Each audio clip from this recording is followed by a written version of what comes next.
them because, I did mine on a smaller scale. So I am doing mine on the knowledge and perspectives on sex trafficking, and I compared gender and parental status. Before I get started, if any of you have your phones and want to go ahead and scan this QR code, this will just take you to a PDF outline for my presentation with some of my main points. So, give you a little bit of an overview. I am going to do an introduction and talk about my lit review.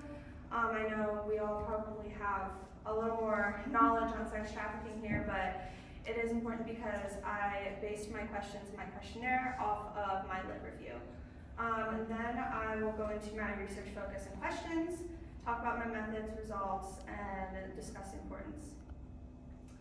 So for this introduction, human trafficking overall is two types, usually labor and sex trafficking, can also be referred to as modern day slavery. It was recognized at the federal level in the US under the Trafficking Victims Protection Act of 2000. The US Department of State defined sex trafficking as a commercial sex act induced by force, fraud, or coercion, or in which the person induced to perform such an act has not attained the age of 18 years.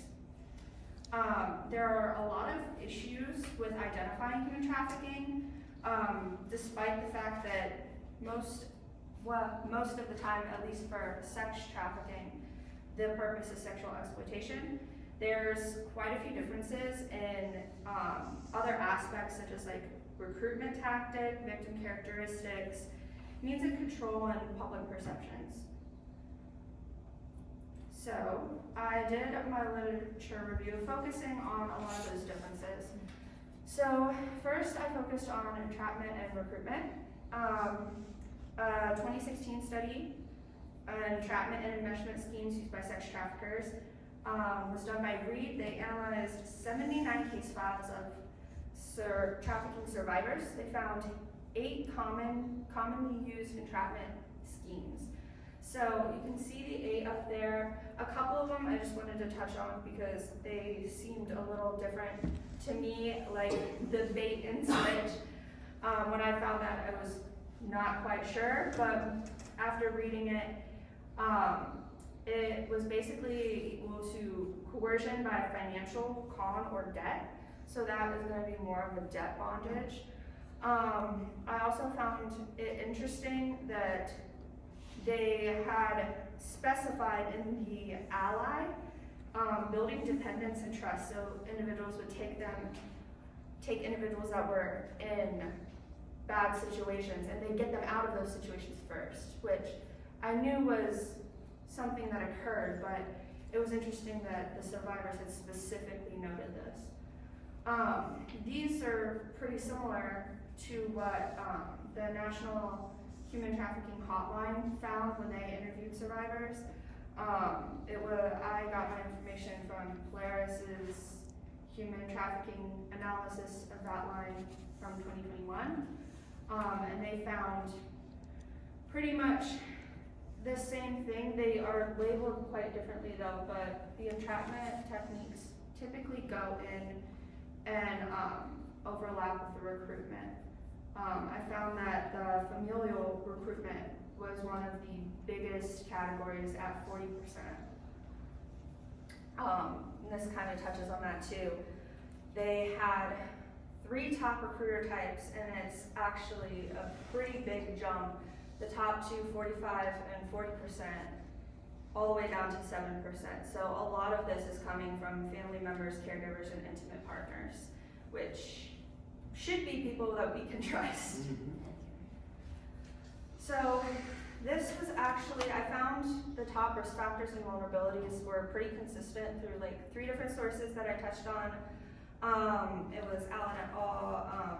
2015 issue brief from the National Human Trafficking Hotline and Cook et al. They all did research similar and looked at the top risk factors. These are pretty, I don't want to say self-explanatory, but these are a lot of ones that we hear about. But I did find that Polaris noted the top 5 were recent migration relocation, runaway or homeless youth, substance use concerns, unstable housing, and mental health concerns. So some means of control that traffickers typically use: shame, blackmail, obligation, making victim complicit in crime, pregnancy or child isolation, financial control, intimidation, and providing hope, connection, or false family, which again goes in with that building their trust and helping them out in tough situations. Okay. So I also looked at some public awareness and attitudes. So Cunningham and Cromer, they did a study regarding the false beliefs around sex trafficking and the public perception. They had 409 participants, used a questionnaire, a vignette, a human trafficking myth scale, and a 12-item brief betrayal trauma survey. So I wrote down the vignette to tell you guys so you didn't have to read it, and that goes with some of these numbers. So they used this. It says, at 13 years old, Jesse ran away from home to get away from an abusive father. Within a couple of days, Jesse was befriended by a man who said he would take care of Jesse. Jesse had sex with him in exchange for shelter, food, and clothing.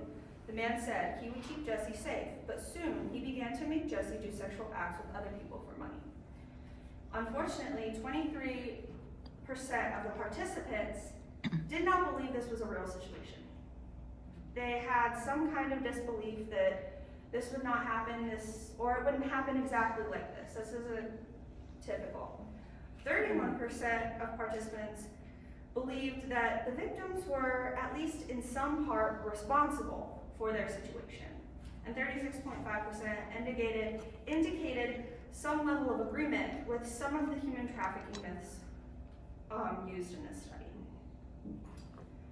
Another study done, this one was done by Parental et al., focused on human trafficking in institutions of higher education, which, being in an institution of higher education, I was really interested in and very disappointed when I read the article because there is barely any information.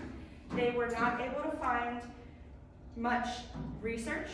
They weren't able to find much data. The institutions that they use were not collecting data on cases occurring or even sexual harassment or assault cases. And a lot of this they found is because there's also not much guidance and support, which is because of policy and reputation. A lot of the universities were looking to protect their reputation, which led to hiding reports. And they had a lack of reporting and reporting systems, or at least a lack of awareness among students about a reporting system at their university. So, going on to my research and my research questions, I wanted to look into, are there knowledge differences between males and females, as well as are there knowledge differences between parents and non-parents? I also wanted to look at the perspectives and attitudes, the differences between males and females and parents and non-parents, as well as false beliefs and myths, and was there any group that stood out as overwhelmingly concerned or underwhelmingly concerned? So, for my methods, my design was a 2x2 factorial between persons, non-repeated measures. My independent variables were gender identity and parental status, and my dependent variables were knowledge and perspectives and attitudes. So before I talk about my survey, I wanted to make sure we're all on the same page. For this study, gender identity was defined as one's own perception of their gender and how they refer to themselves, one's concept of self as female, male, a blend of both, another gender or genders, or no gender.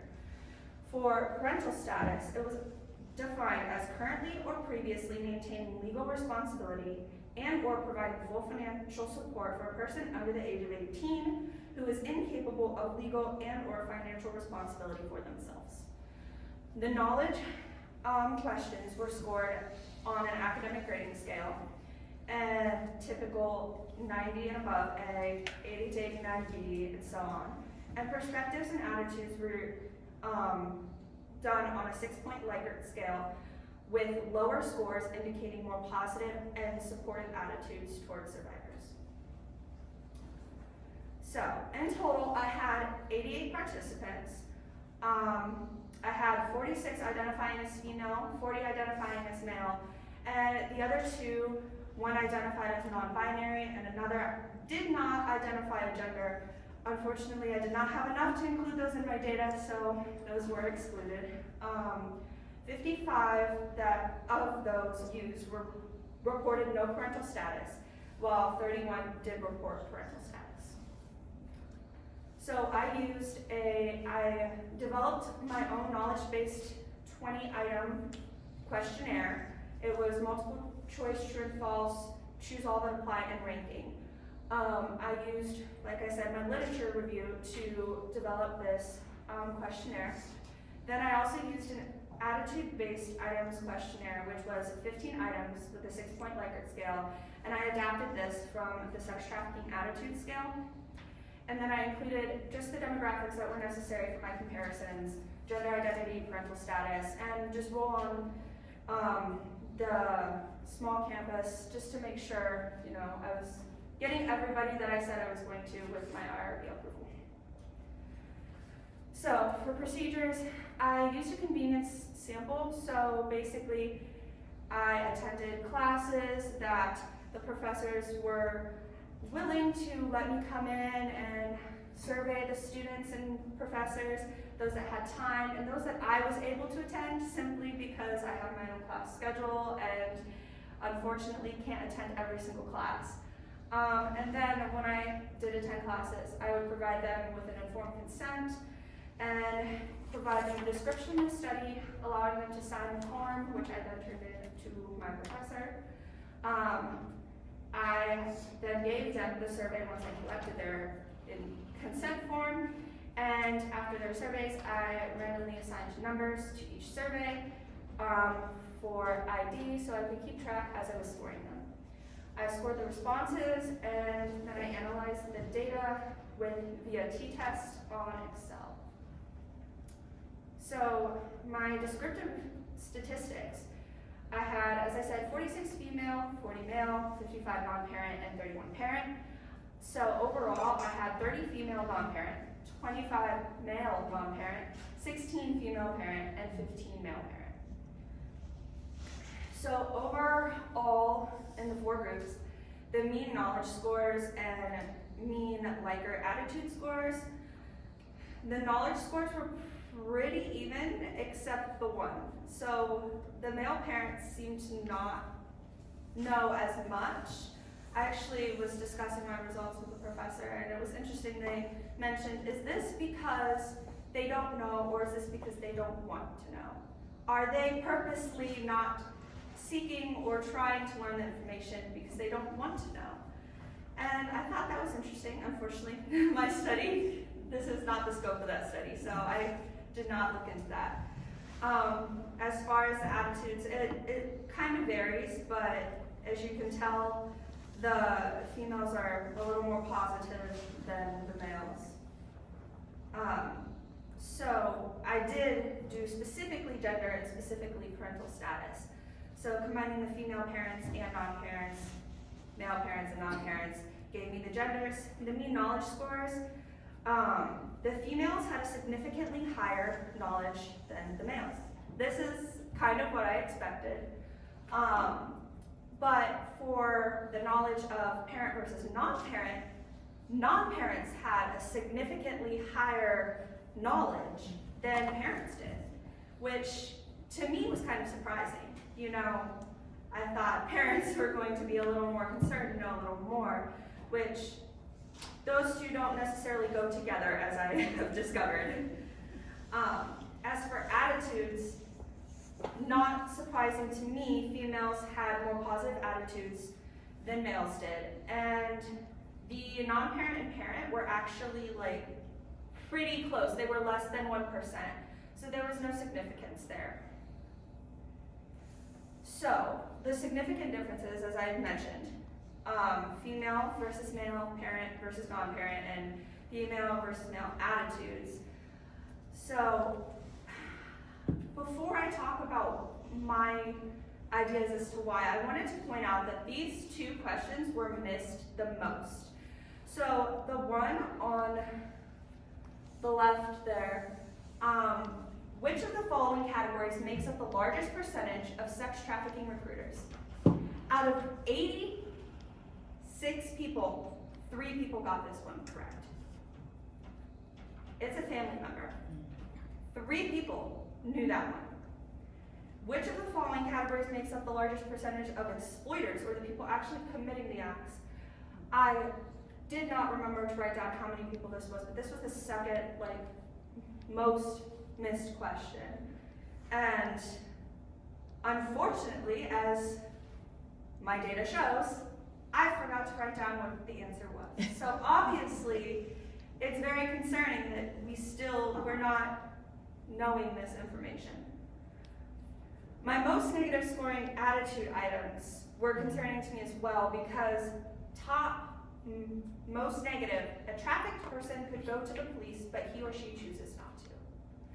Which, everybody seems to have a different opinion on that, but in most cases, if not all cases, depending on your view, I don't agree with that statement.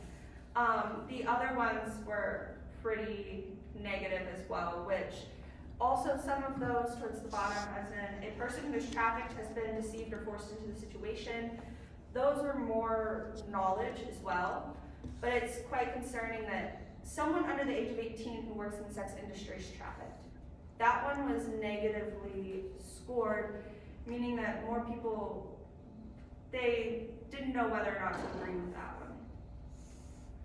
So, why is that important?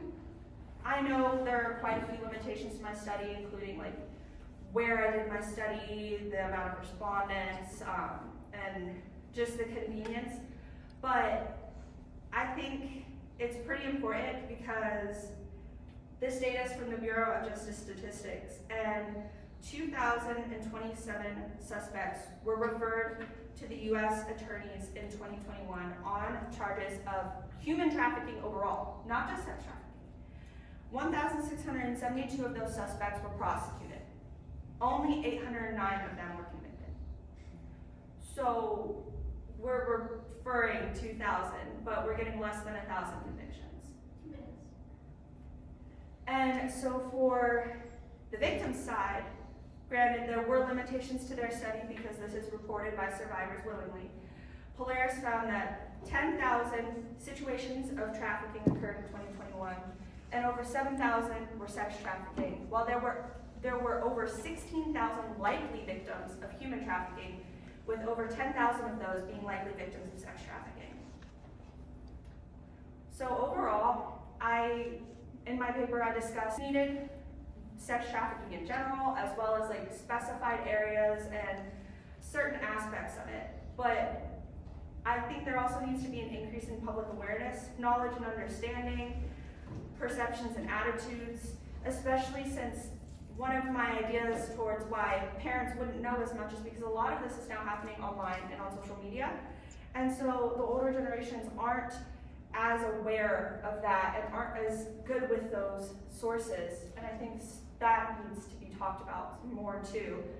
And I also think there needs to be an improvement and an increase in resources, not only for research and funding of research, but also treatment and assistance for survivors. As they previously said, they feel like they're left out in the wind. I think there needs to be a lot more awareness and a lot more funding for treatment and assistance for those survivors.